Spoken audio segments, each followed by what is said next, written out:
Hello and welcome to Journeys in Faith on this Friday evening. It's great to be here with all of you. It's Anne DeSantis here with amazing guests. As you can see on my screen, I have Patrick Walsh and Eli Wenger. Thank you so much for being a guest on my program. Thank you so much for having us. Thank you.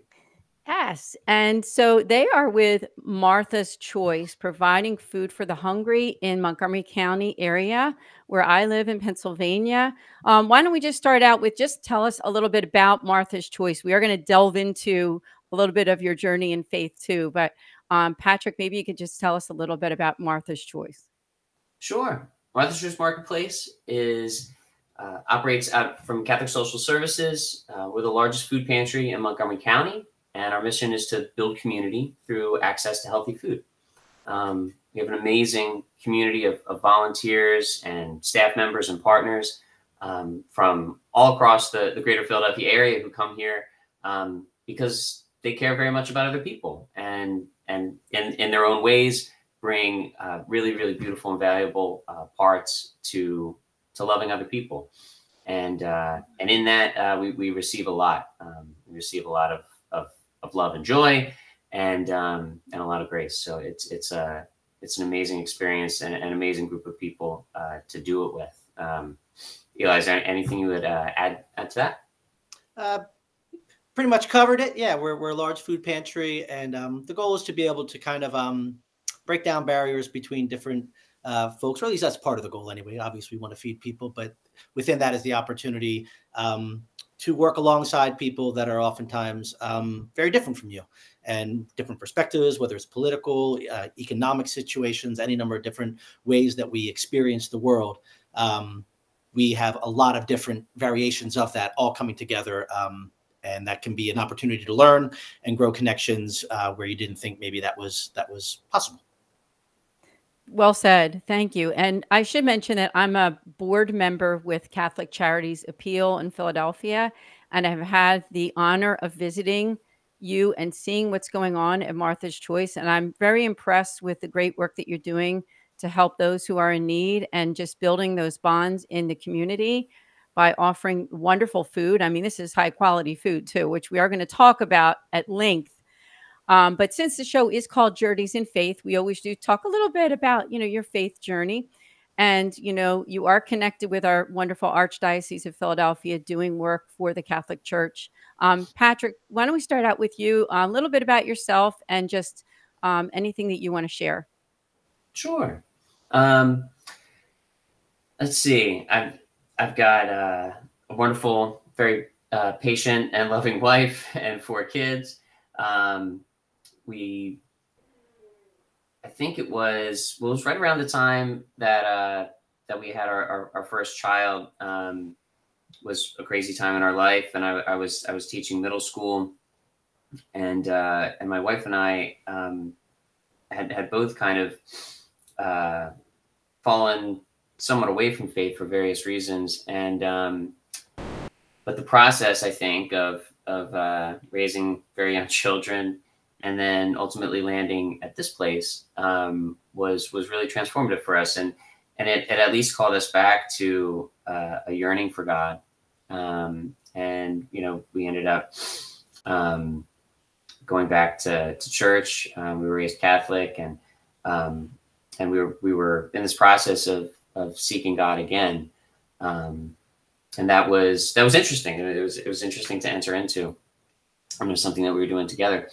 And when the pandemic hit in 2020, that was like a significant moment of stepping back and reflecting, and also feeling a lot of pressure. Eli and I were pretty much doing the food pantry just ourselves and a handful of other people for a couple weeks there, and that was pretty crazy. But ultimately, in that time, it was kind of a resurgence of a longing for God to be able to pray in a way that would be more meaningful. And I just knew that there was an emptiness that only God could fill. And the whole coming back in a much more intense and significant way for us began with a Sister of Mercy. So Sister Anne at our Oh, she had been volunteering here for longer than both Eli and myself, and another very patient person dealing with me. All of the wonderful people around me are very patient and wonderful. But Sister Anne had recommended some reading to me from a Franciscan priest who was writing a lot about the early church fathers and about Christ in a way that was able to open my heart in a way that it had not been. And that journey ended up taking us all the way into the Orthodox Church. And my family and I were chrismated in 2021. And I don't know, since then, every day has become kind of a new beginning of seeking God, of trying to learn to pray, and of trying to pass on both the longing and the seeking, and the praying to my children, which has been a whole feat to be able to do meaningfully. And I think that's a really, really important thing. So yeah, every day I try and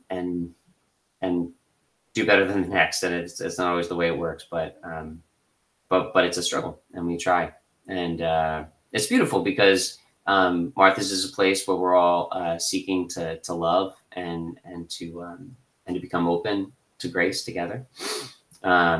It's something, you know, my wife and I share really closely. It's something Eli and I share really closely. You know, we've talked, we talk all the time about prayer and about our seeking of God. It's something that's been extremely edifying to me, and has helped bring me closer. And that's the gift of community. So thank you, God, for community, for your grace, for your patience, and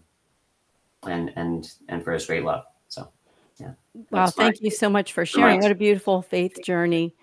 And I always appreciate that, just opening your heart, sharing with us, because when we share with others, we can bless them too.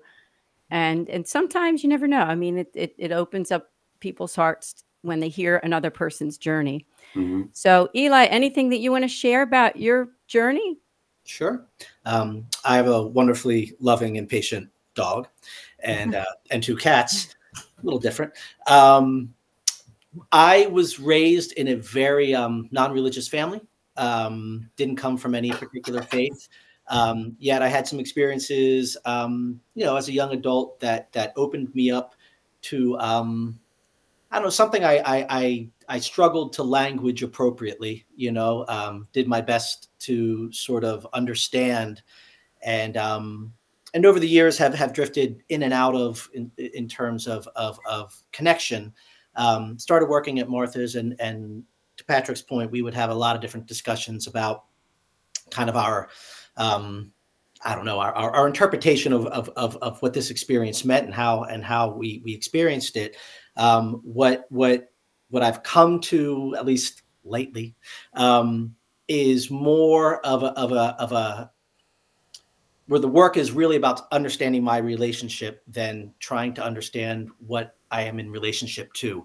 Whatever this is, I can't define it in any particular way.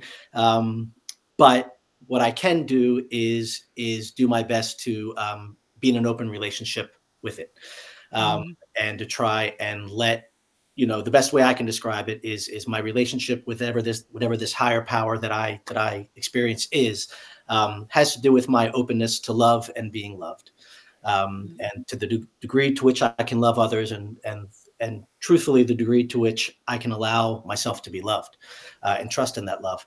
And that's about as much as I can, and you know, language it. I go out in the woods, and I hike, and I experience it in some sort of tangible way, and I try to be open to experiencing it with every breath. Wow, that's beautiful. We're all on a path, aren't we? We're all somewhere on that path of our connection with God. And so just thank you so much for sharing, to both of you. So let's go back to discussing Martha's Choice, because I think that's the mission of your lives. At least one of those missions, right? A lot of times we have several different missions in our lives, whether it be family or some other thing that we do that connects us with God and in His purpose.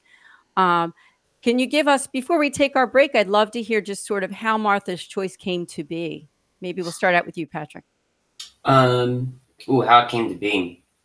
Well, I mean, we showed up around 2015, 2016, inheriting a newly transformed choice model food pantry in Catholic Social Services, which when we came was the largest food pantry in the area. I don't know if it was in the county, but so it had already been around. It was started by, I think, a gentleman named Jim Drea.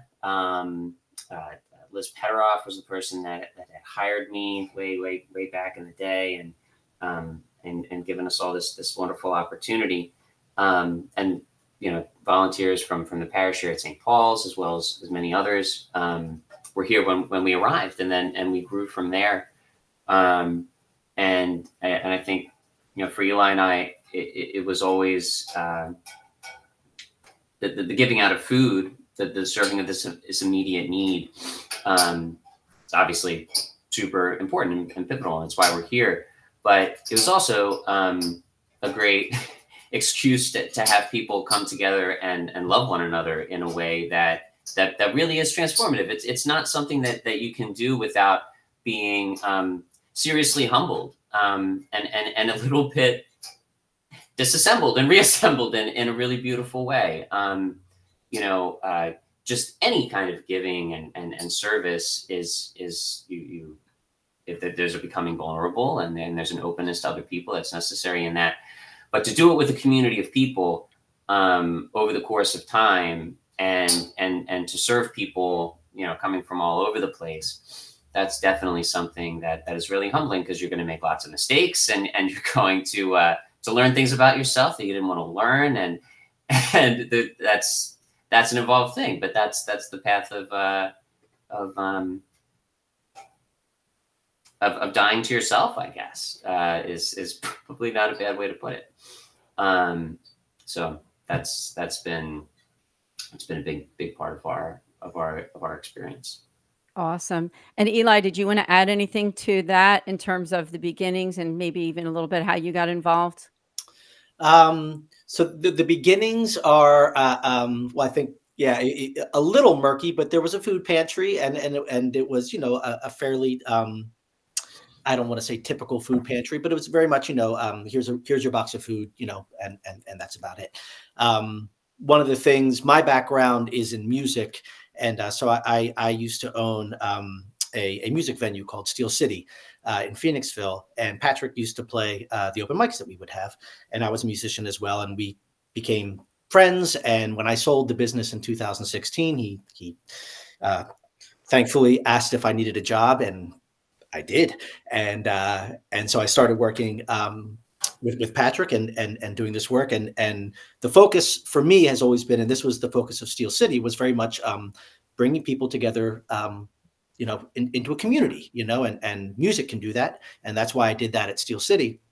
But there's so many ways that people can come together if given the opportunity, and so I think right from the get-go, Patrick and I saw that in the giving out of food, there was so many other opportunities to bring people into your world and to experience, these beautiful connections together. And so that became sort of, a dual mission, one to, obviously, no one's coming here if the food isn't here, first and foremost. So we have to do a great job with that. We have to figure out ways to give people the best food we possibly can. But also within that is, again, this opportunity to build connections. Yeah. Beautifully stated. We've seen kids grow up, in the time that we've been doing this, and have the blessing to make some connections with some of them, to help some of them ended up working here, and continuing on the giving of that love. It's a really unique blessing. Yes. Well, I'm personally grateful for your work, and I know that the Catholic Charities Appeal and the Archdiocese of Philadelphia is too. We do have to take a short break, but we'll be back in just a few, and we're going to talk a lot more about the work of Martha's Choice. See you in a couple minutes.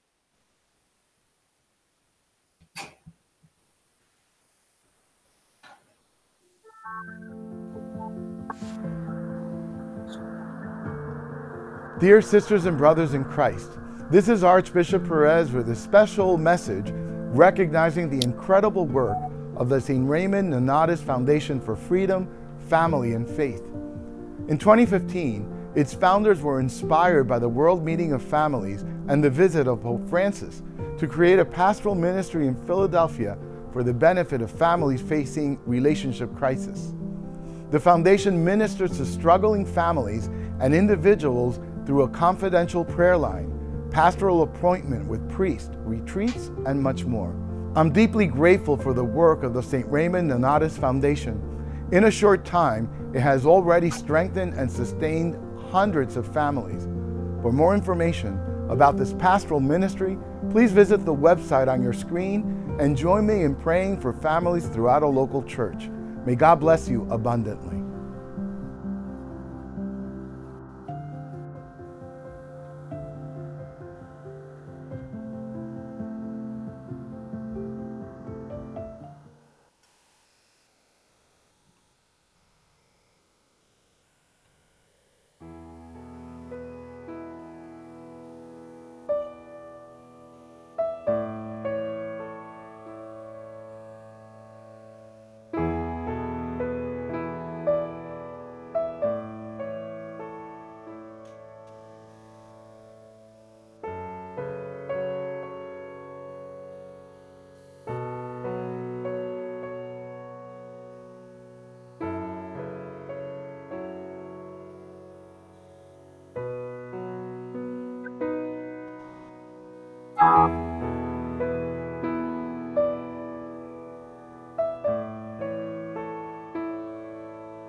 Welcome back to Journeys in Faith on this Friday evening with my wonderful guests, Patrick Walsh and Eli Wenger from Martha's Choice, providing food for those in Montgomery County who need it.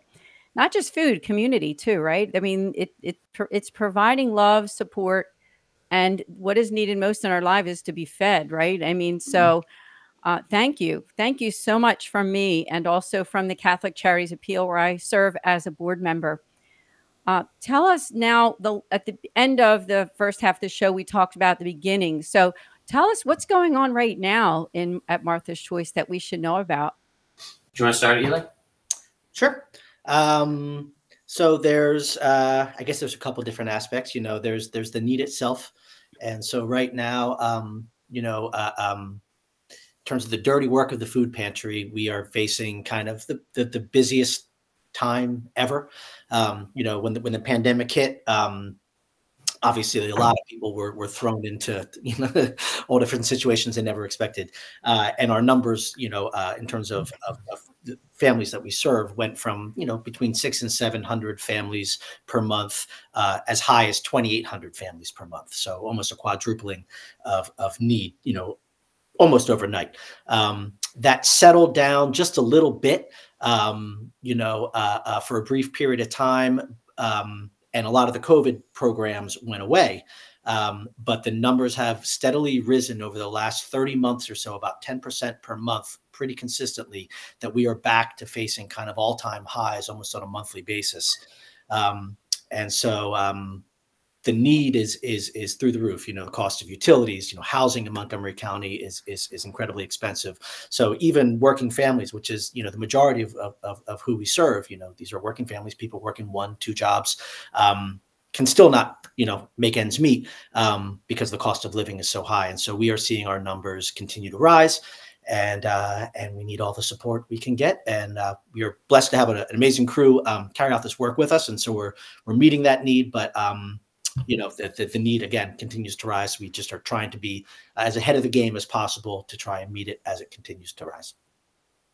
Thank you for sharing. What about you, Patrick? Anything to say on that note? Kind of where we are at now. Yeah, it's the community that we're serving has grown, and it's a very diverse community. People from all over Montgomery County, obviously, specifically probably from about a 10, 15-mile radius around here. I think in 2020 we might have had maybe 2,300 families, something like that, and we had about double that, having served in just the past 12 months as of January. So it's a lot. It's a lot of growth, and because we have a relational person-based service model, that's a heavy lift to be able to do this significant, almost disaster response level output of our program, as well as providing our real presence and care for people while building a farm. So we also and by we mostly I mean our farm manager Jesse Antonini and his team over there, along with amazing volunteers that he has, and also amazing volunteers that instead of just leaving the pantry and going to the farm because it's a lot of fun, they just continue to volunteer at the food pantry and then also volunteer at the farm, which is pretty amazing. People's level of dedication and passion for all of this.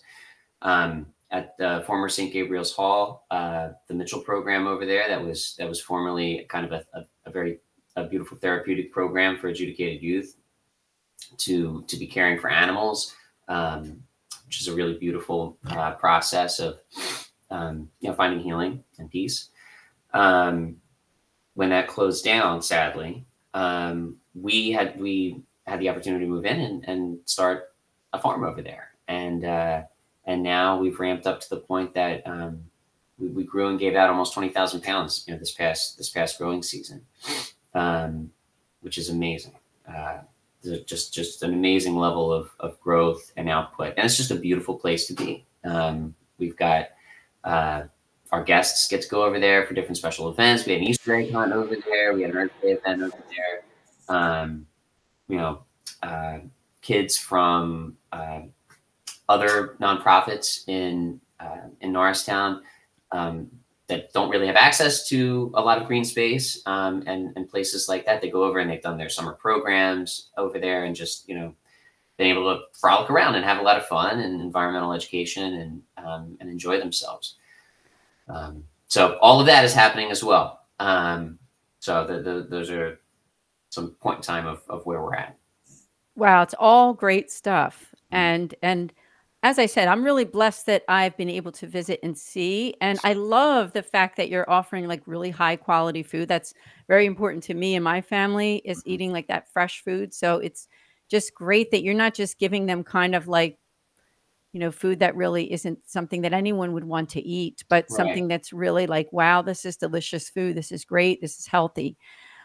Now, as I repeated a few different times during the show, since I'm a Catholic Charities Appeal board member, there might be some people watching this program that give to the appeal. I wondered if you could share with those people, and even with anyone in general, that when they give to the appeal, how they're really helping you to expand. Because I know right now that even the Catholic Charities Appeal is suffering a bit at this time. The donations are a bit down. We are concerned. So we're hoping that we can get more donations so that you can also be taken care of too, that Martha's Choice and all of the people that come to you on a weekly basis. Yeah. I mean, as we said, the volume of need is just massive, and people have varying levels of need. I mean, we certainly are serving a wide spectrum of need, and some of these families are really restricted in what they're able to access, and so it's our highest priority that we're giving people as much high value, high nutrition food when they come as we possibly can. And it's certainly our goal to increase the food that we're able to give in this coming year. We want to make the absolute most of when a family is able to come out and visit the food pantry. And we want to do that in an efficient, welcoming, dignified, and respectful way that's going to support us being able to be fully present with people.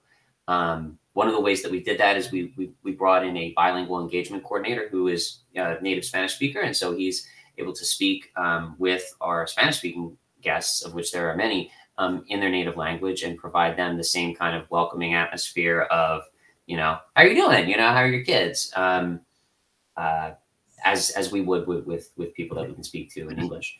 So those are some, priorities that we had committed to be able to provide people with something that's really valuable and meaningful to them.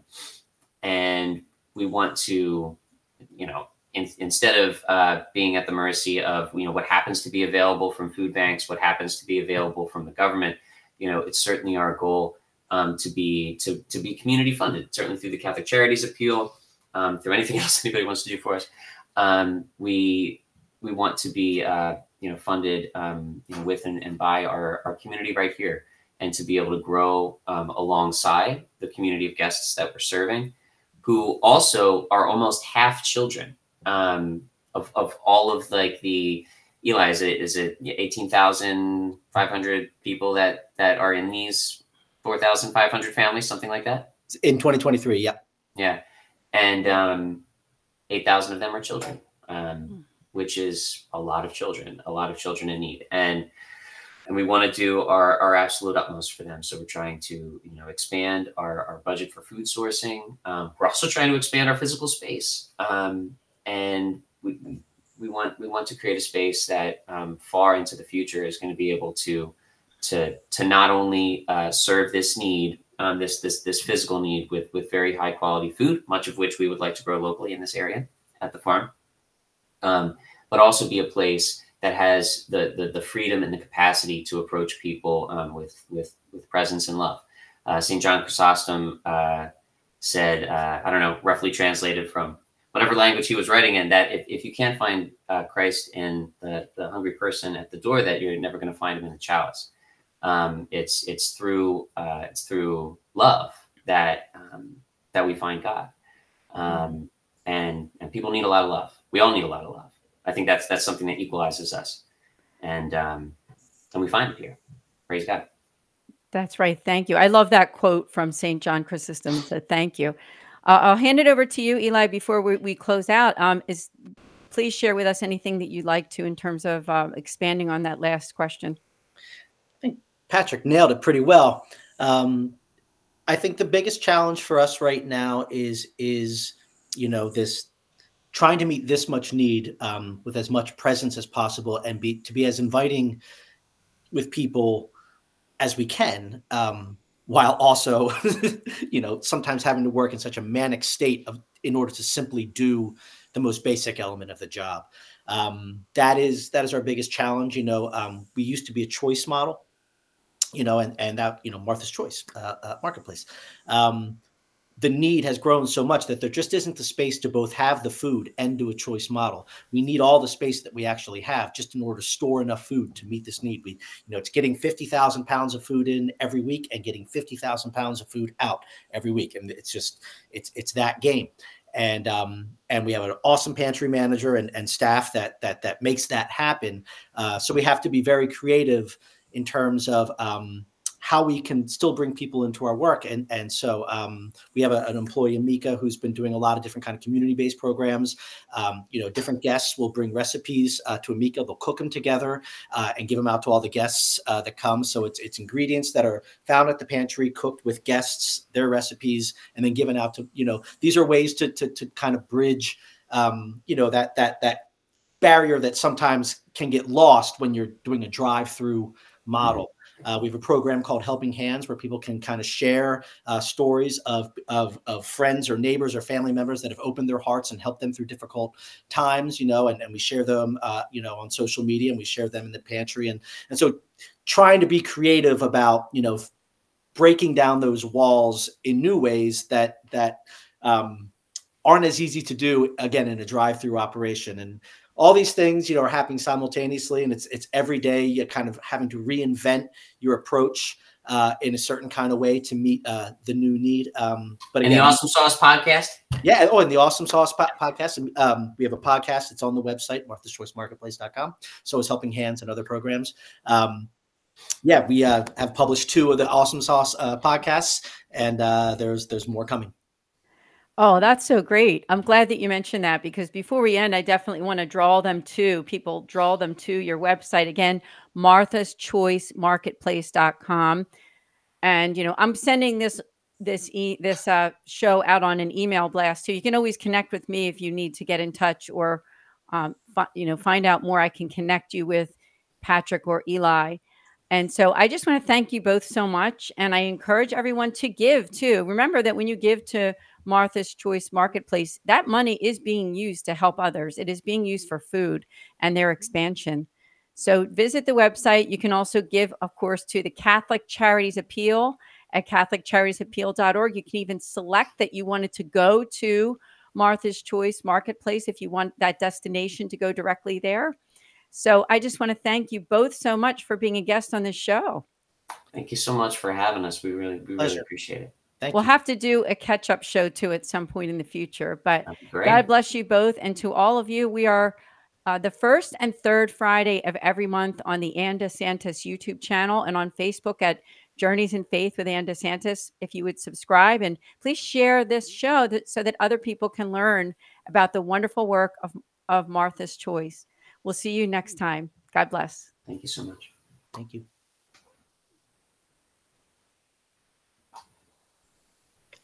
Don't do it. Don't do it.